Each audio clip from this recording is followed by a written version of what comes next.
As the story goes,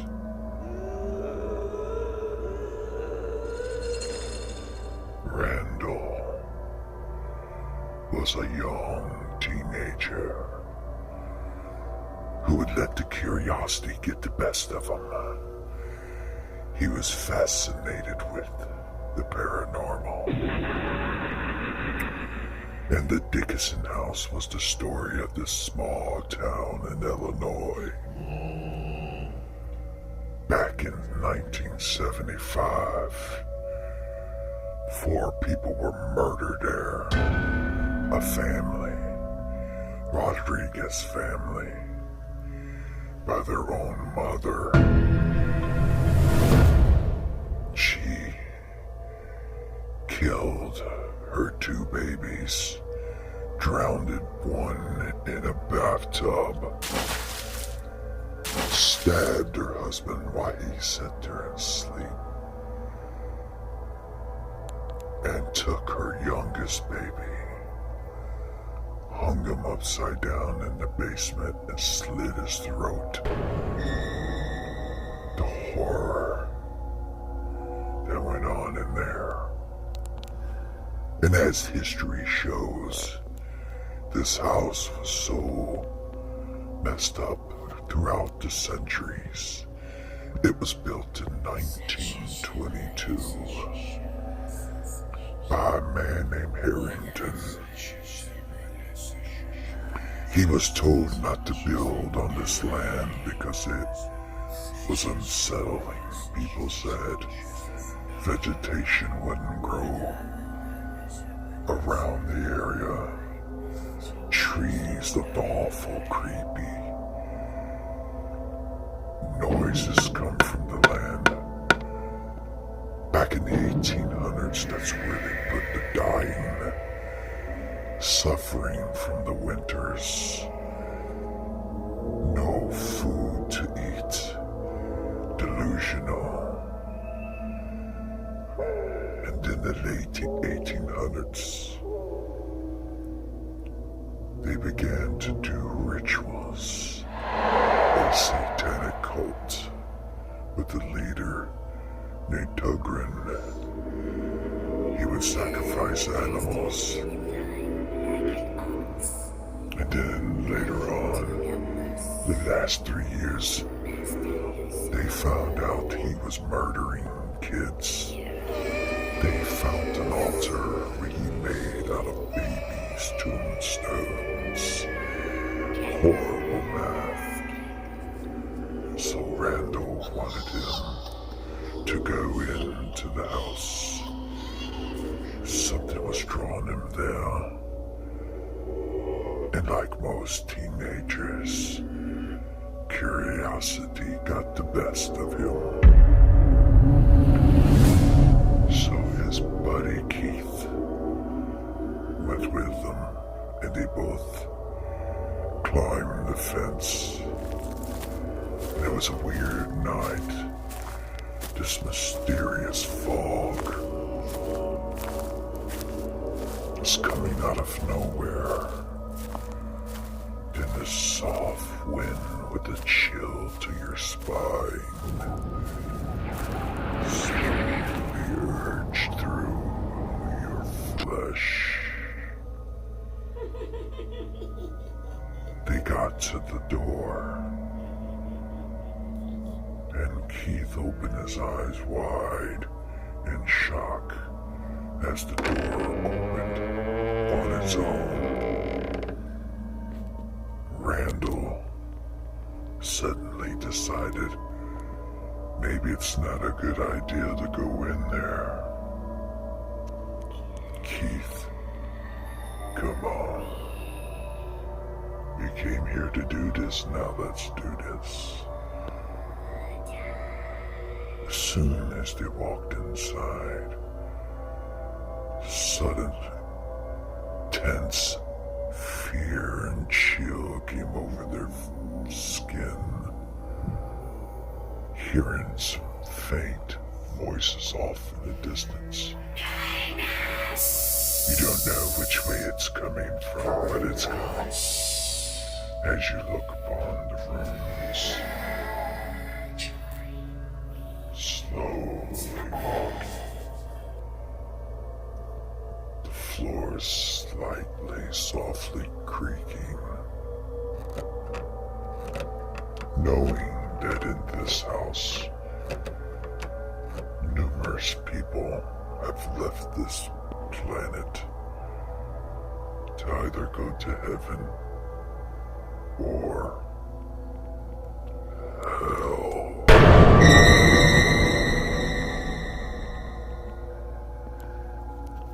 As they continue to search each room, slowly things started happening. A slight touch on the shoulder. A quick look around could have swore you saw some figure move out of the corner of your eye. Then the boys started hearing sounds coming from the basement. There was no light. Keith had a lighter on him, so they slowly made their way down to the basement. And in the corner, this voice slowly creeped upon the boys, with a rocking chair going back and forth. And whatever this thing was that was talking, saying words, opened its eyes. The two boys stood there with their eyes wide open, in shock and disbelief of what they were seeing. This thing, partially human, partially with hoofs and beast-like features, opened its eyes to glowing red. Then as quick as they started to scream, it was gone. But in the opposite corner of the basement, the eyes were there, but you couldn't make out nobody. The voice of this Maria started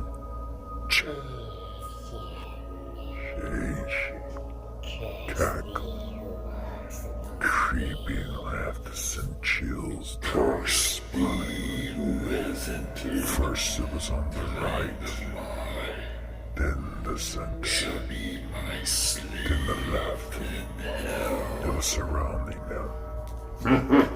So they started walking up the stairs. As you still hear her laughter echoing out through the house. As they get outside, they try to run. You still hear her laugh off in the distance. But the boys didn't get that far. They both fell in a ditch, went unconscious for a little bit. As they shake their heads and gather their thoughts, like 15 minutes later, they were in a maze, a cornfield maze. How did they get here? They don't know. They just kept hearing her cackle. Things started moving in the cornfield. They're trying to run. can't get away from the sound. Randall starts crying out. Keith trying to quiet him. Hey, man. Shh. They finally see the house off in the distance to their right. So they start running as fast as they can. They get back to the house. She says a few words which they do not understand what she says. Then they finally break away. And they get home. Chest heaving, hearts beating faster. Pale in the face from fear. Don't know what they should do next. They both are explaining this to their parents. And they, just like anybody else, disbelief. The house has been abandoned for years. There ain't nobody in there.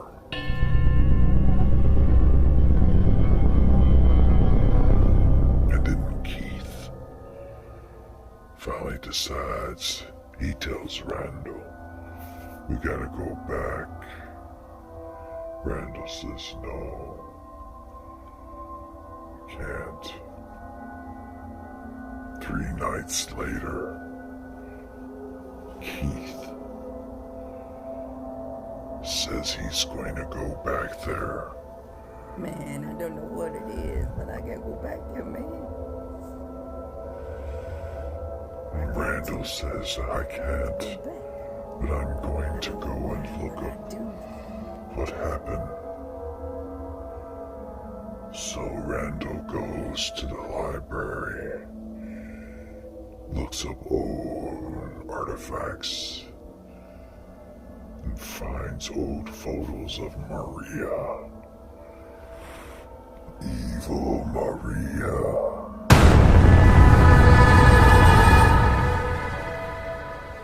Turns out the woman supposedly was a witch.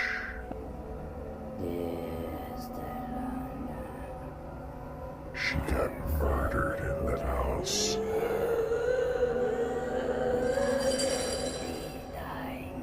And she swore that her love for Satan will get revenge on all who enter the land. I am going home to my master. She had quite the delectables The of ground skulls shall from be animals. and you shall die. So Keith goes in the basement with his phone.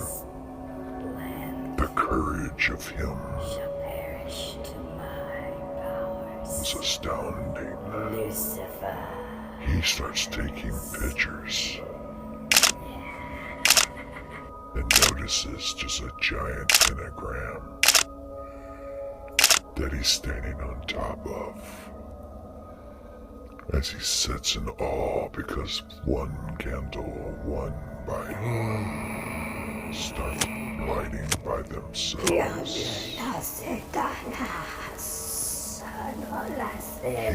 hoofprints slowly.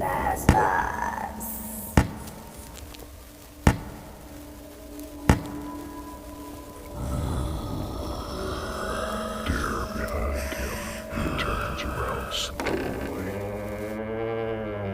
and sees Maria, half goat, half woman. Hey, boy. Lucifer, my master, she says. Screams. Randall tells his parents.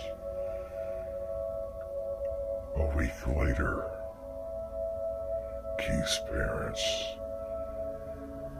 been searching for Keith.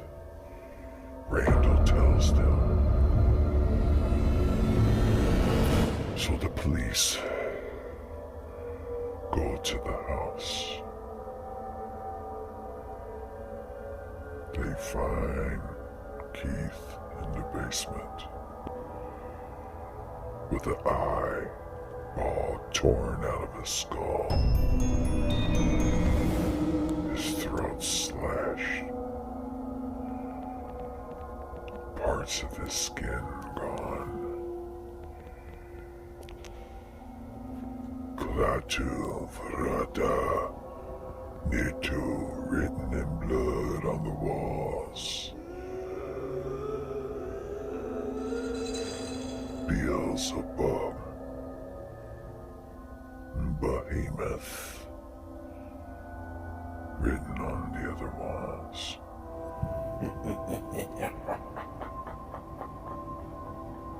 The police are in shock. Few are throwing up from the smell of rotten meat. Randall goes home. His parents do not leave this house unless you're accompanied by an adult. Terrified Randall sits in his room, moaning his friend's death, all because his curiosity. Then this sound comes from his closet.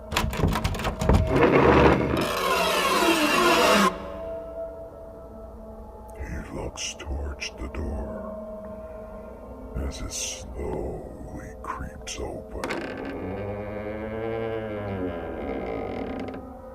As he hears this voice. I've been waiting for this moment. Covers up his face with the blanket. Just only his eyes so he can see.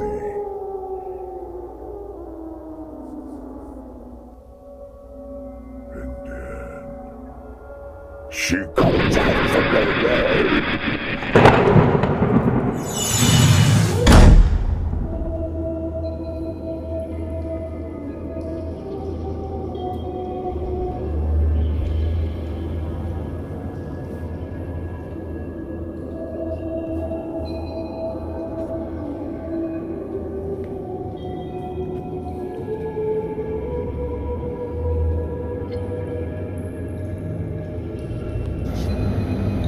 BRADHEADS and everybody in between, shoot on over to Bradham Shop.